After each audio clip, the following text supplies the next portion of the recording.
Wat as 'n Afrikaanse musiekblyspel dieselfde hoogtes en standaarde kan bereik as 'n internasionale produksie? Dis wat ons gaan doen met die Grenshotel. Dis 1979 en die 18-jarige Lily verlaat die weeshuis op soek na haar verlore liefde, 'n soldaat in die Bosoorlog. Maar wat sy nie verwag nie, is om vasgevang te word in die aanloklike kloue van die Grenshotel. Hierdie is nie 'n oorlogstorie nie, hierdie is nie net 'n liefdesverhaal in 'n gebroke wêreld nie.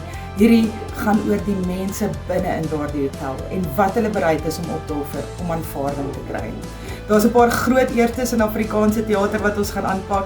Ons sosiale media veldtog gaan die gehoor julle van die begin van die proses, van die afskop, reg deur al die ontwikkelingsfases vat totdat ons op die verhoog is. Ons is baie opgewonde om julle deel te maak van hierdie proses en dit is 'n eerste in Afrikaanse teater.